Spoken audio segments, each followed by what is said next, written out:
oitavo ano, tudo bem com vocês? Então, nós vamos dar sequência ao nosso conteúdo no vídeo de hoje. Semana passada, nós falamos sobre a importância de nomear os seres vivos, seguindo uma regra internacional, né, para que qualquer lugar onde você esteja estudando esse organismo, você tenha aí a certeza da compreensão sobre ele. Então, nós vimos, né, as regrinhas para nomenclatura, e hoje a gente vai dar sequência aí falando ainda sobre a classificação dos seres vivos. Então hoje a gente vai falar de dois ramos aí, da sistemática e da filogenética, ok? Então vamos lá. A sistemática, ela é a área da biologia que ela quer organizar, compreender e analisar aí as estruturas, agrupando essas estruturas da maneira mais próxima aí com o parentesco que elas exercem. E ela vai definindo, tá?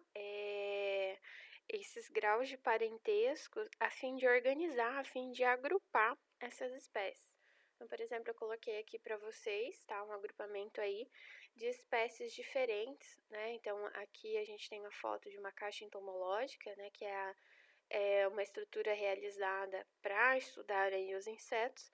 E o que a filogenética faz, a sistemática faz? Ela vai organizar de acordo com o grau de parentesco entre esses animais, né? Então, qual é o mais próximo, qual é o mais distante.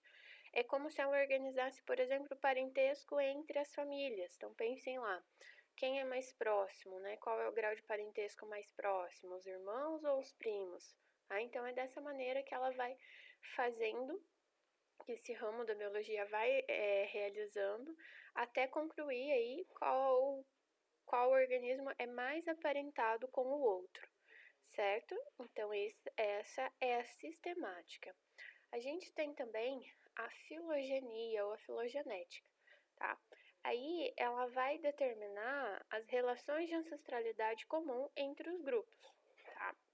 Então, assim, o que ela vai utilizar para fazer essa relação de parentesco? Então, ela vai analisar a morfologia, tá?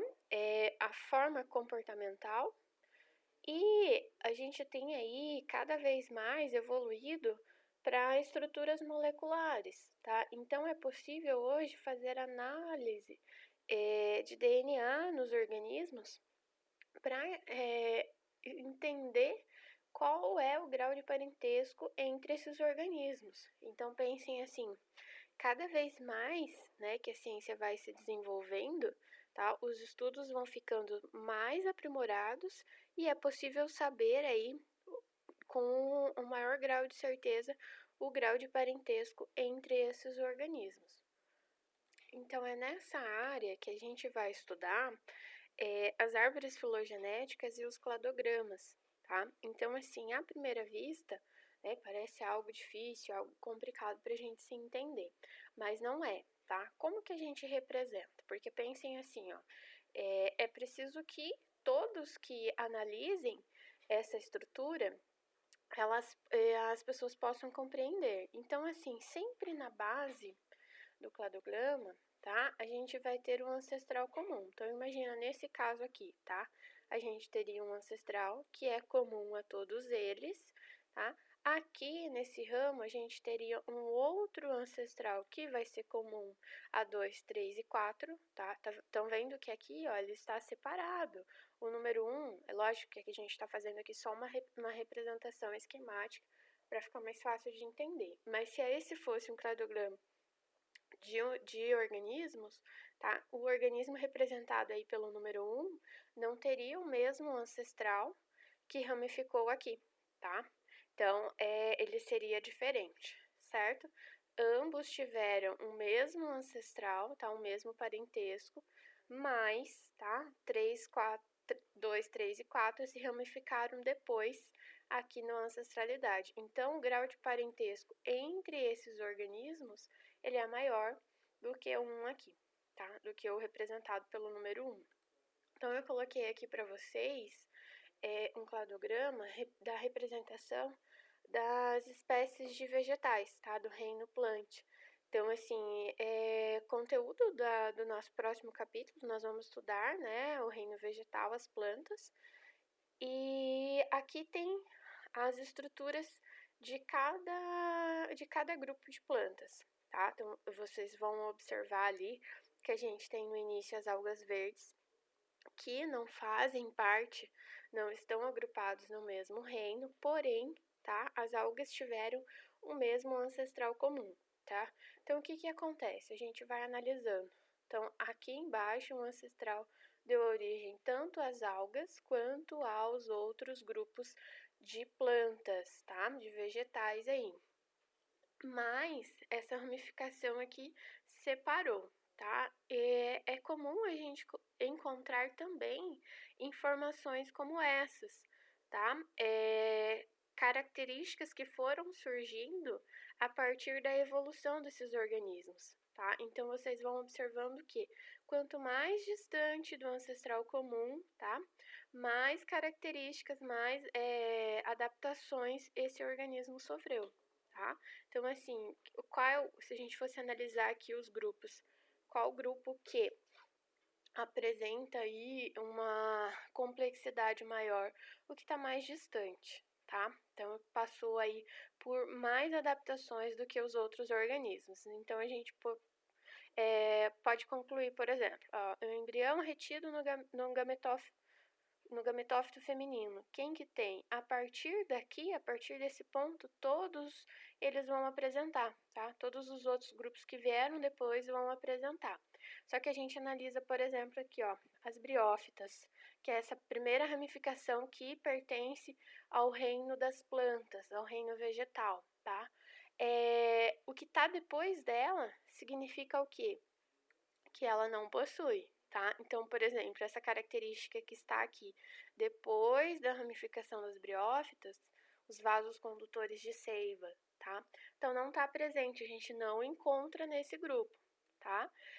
O mesmo caso aqui, ó, estão vendo que sementes tá para cima de pteridófitas, tá?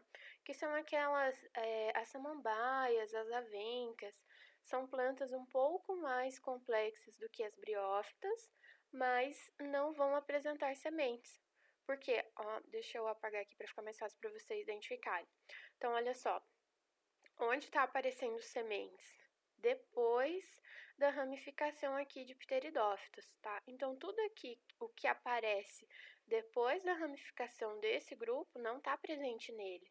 Só está presente aquilo que apareceu antes, tá? Então, essas estruturas que aparecem antes da ramificação desse grupo estão presentes nele, tá? O que aparece depois não está, tá? Então, é dessa maneira que a gente interpreta as informações que um cladograma traz pra gente, ok? Então, agora a gente vai falar do táxon, tá? O que é o táxon? É a unidade da taxonomia, é a unidade que vai classificar os seres vivos. Na aula passada, quando a gente falou dos nomes científicos, a gente já viu duas dessas unidades. Quais foram? O gênero e a espécie, tá? Só que assim, ó, o táxon, ele tem uma ordem hierárquica, tá? Ele tem uma ordem do mais abrangente para o menos abrangente, tá? Qual que é a ordem? É essa que eu coloquei para vocês. Então, é reino, filo, classe, ordem, família, gênero e espécie. Então, vamos entender um pouquinho melhor como que isso funciona, tá? Então, aqui eu coloquei para vocês do gato doméstico, tá? Um exemplo aí da gente analisando o gato doméstico. Se a gente pegar o reino que ele está no reino animal, tá? No reino animalia. Quem que a gente encontra aqui? Os seres humanos, né? Então, vocês têm aqui peixes, serpentes, minhocas, cavalos, ursos, etc. Todos estão no reino animal, tá?